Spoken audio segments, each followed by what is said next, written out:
জয় হিন্দ, জয় Bharat. BJP পক্ষের পক্ষ থেকে সকল রাষ্ট্রবাদী দেশভক্ত ভারতীয়দের ও একনিষ্ঠ দেশপ্রেমিক স্বেচ্ছাসেবী ভারতীয় জনতা পার্টির সকল কার্যকর্তাদের গৈরিক অভিনন্দন।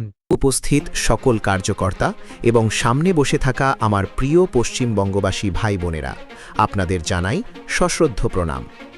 আজ আমি এখানে কোনো রাজনৈতিক দলের হয়ে কেবল ভোট চাইতে আসিনি, এসেছি কবিগুরু রবীন্দ্রনাথের সেই স্বপ্নকে সার্থক করার লড়াইয়ে সামিল হতে, যেখানে তিনি বলেছিলেন, চিত্ত যেথা ভয়শূন্য, উচ্চ যেথা শির, জ্ঞান যেথা মুক্ত, যেথা গৃহের প্রাচীর।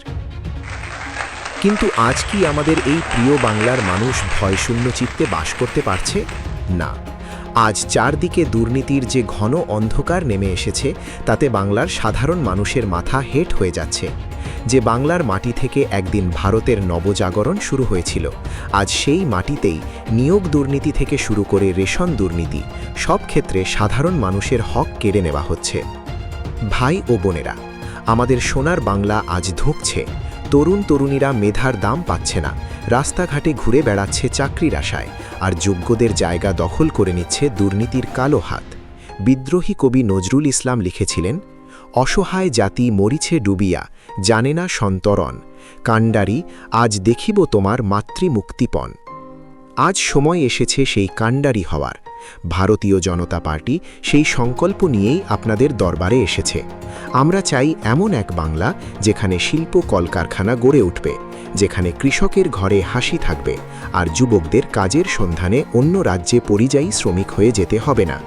আমাদের লক্ষ্য উন্নততর বাংলা। পশ্চিমবঙ্গে যদি ভারতীয় জনতা পার্টি ক্ষমতায় আসে, তবে আমরা কেবল সরকার গড়ব না, আমরা সোনার বাংলা গড়ে তুলব। দুর্নীতিমুক্ত প্রশাসন, যেখানে প্রতিটি পয়সা সরাসরি সাধারণ মানুষের ব্যাংক অ্যাকাউন্টে পৌঁছাবে। নারীর সুরক্ষা, যেখানে মা বোনেরা নির্ভয়ে ঘর থেকে বেরোতে পারবেন। শিক্ষা ও স্বাস্থ্য, যেখানে আধুনিক পরিকাঠামোয় গড়া হবে উন্নত ভবিষ্যৎ। দ্বিজেন্দ্রলাল রায়ের সেই বিখ্যাত পংক্তিটি মনে পড়ে, ধনধান্য পুষ্প ভরা আমাদের এই বসুন্ধরা, তাহার মাঝে আছে দেশ এক, সকল দেশের সেরা। আমাদের এই দেশপ্রেম আর ঐতিহ্যকে আমরা হারতে দেব না। যারা বাংলার কৃষ্টি সংস্কৃতিকে কালিমালিপ্ত করেছে, তাদের বিদায় দেওয়ার সময় এসেছে। পরিবর্তনের নামে যে শোষণ চলছে, তার অবসান ঘটাতে হবে। তাই আসুন আগামী নির্বাচনে পদ্মচিহ্নে ভোট দিয়ে নরেন্দ্র মোদীজির নেতৃত্বে বাংলার বুকে এক নতুন সূর্যোদয় নিশ্চিত করি। আসুন আমরা প্রতিজ্ঞা করি, এবারের লড়াই বাংলা বাঁচানোর লড়াই, এবারের লড়াই সোনার বাংলা গড়ার লড়াই। বন্দে মাতরম। জয় হিন্দ।